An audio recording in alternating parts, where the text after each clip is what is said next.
It's Debbie, and this is Elizabeth Inman Ministries, and we do this every day at noon Central Standard Time, Monday through Friday. So today I was gonna do Psalms, but I have read and reread the Proverbs for today. We read out the 1-year Bible, and today's proverb is 22:13.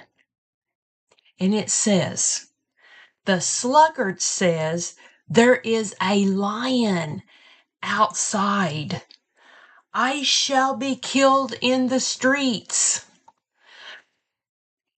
That's enough warning. That's scary enough. That's enough to keep me at home if I thought that. What some of my biggest unrealistic fears is that I'm attacked by a lion. They've eaten me alive because I see that on National Geographic. I'm afraid of a shark because if I'm in the ocean and I'm floating around because my ship has wrecked and my inner tube is busted and my little boat is sunk and here I am and the shark's going to eat me and alive. Well, that's silliness, isn't it?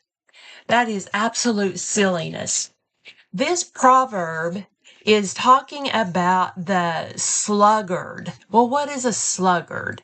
This is a person ruled with reluctance, delay, self-protective excuses. If I told somebody I wasn't going to come to work today because there might be a lion in the street, I might fall off into the ocean. Oh, there's no ocean in Oklahoma, Debbie. Oh, well then, but there's a lake. Oh, but there's no sharks in your lake.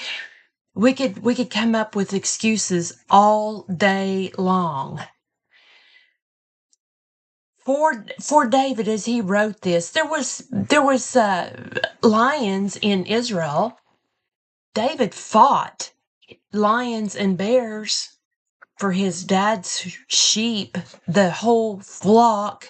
He killed them. And this was part of his resume as he was young. But this is an exaggeration today. The danger is deliberately exaggerated to avoid responsibility. So this lion in the streets is not likely because in the streets where he's talking about is where everybody was, business was conducted all the time. And lions wouldn't have come into that area. They would have heard the noise and went the opposite direction. But we know that a lion is scary. That's why they're in a cage at the zoo. That's why I don't go on a safari because my Jeep will break down and I will see a lion. Oh, what an excuse not to do that. But we have modern day lions. So let's talk about that. I'm too busy. Work and family schedules are crazy. Oh, the words are a little bit different than what the psalmist said, but it still means the same thing. The economy's shaky. Better not risk going generous right now. You better not tithe because you may not have enough money. People might judge me if I speak up for Christ at the office. That's another lion. A lion. I don't feel qualified to be a volunteer. Others could do it better. Remember, a sluggard says it's an excuse. They don't want to do something. They are just kicking back. That sometimes we say once the kids are older, I'll invest in church ministry. When will that day ever come? What if you did that ministry and took your kids with you so they could see how you shared Jesus with others? Oh, culture is so hostile. Sharing the gospel could cost me friendships. Oh my word. That takes me to Facebook, social media.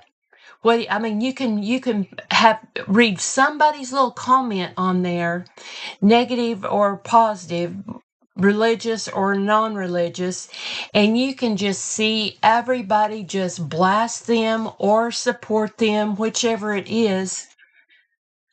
But you know what? I don't like any of that. I know everybody's got an option to share their opinion, but I also have an option not to read it. And whenever it doesn't follow faith-based stuff, I generally delete them. Here's another lion. I'm exhausted. Sunday is my only day to relax. That's what that sluggard says. Instead of there's a lion outside, he says, I'm sure someone else will meet that need. Proverbs 22:3 says that it talks about God's word teaches the prudent awareness of real danger. So you know that with all of these things that I've mentioned, that you would have had that discernment that that's not going to happen. God's giving you a nudge to go visit somebody, to join that ministry, to give generously today. You are qualified because He qualifies the unqualified. He gives you the words to speak if you ask Him to. What's the root behind these excuses? It's fear. What's your biggest fear today? Sometimes we have the fear of discomfort. Hebrews 11:6 says, without faith, it's impossible to please God. Oh, we like the love of ease. Proverbs 19:24 pictures the sluggard who buries his hand in the dish and won't even bring it out to his mouth because it's just a limp noodle. Another root behind our excuses is a doubt in God's provision. But what does Matthew 6:33 tell us? It says to seek first the kingdom, and all of these things will be added to you. Oh, another root is desire for control. James 4:13 through 5 exposes plans that leave God out.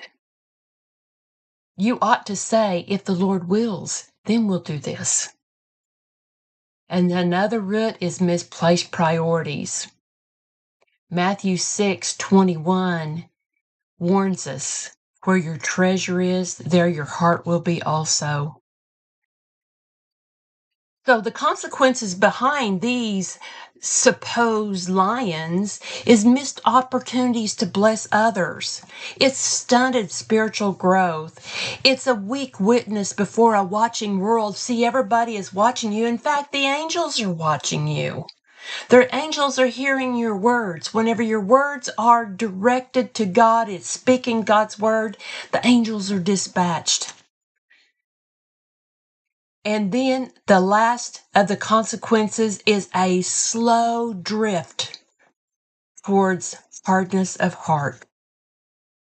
So what's your better way forward? Remember God's sovereignty. Act in faith, not fearing. Stay smart. Start smart. Work smart. Stay faithful. Keep an eternal perspective. Your labor in the Lord is not vain. See 1 Corinthians 15:58. Encourage one another to be courageous. And instead of crying that there's a lion outside, step out and say and trust that the Lion of Judah walks with us inside or outside. So we are accountable to God for the time that He gives us. We should be using that in a way that pleases Him. Just as physical laziness is condemned, spiritual laziness, neglecting prayer, Bible study, fellowship. All of this can lead to spiritual stagnation. So what will actually devour this sluggard is the reality of poverty.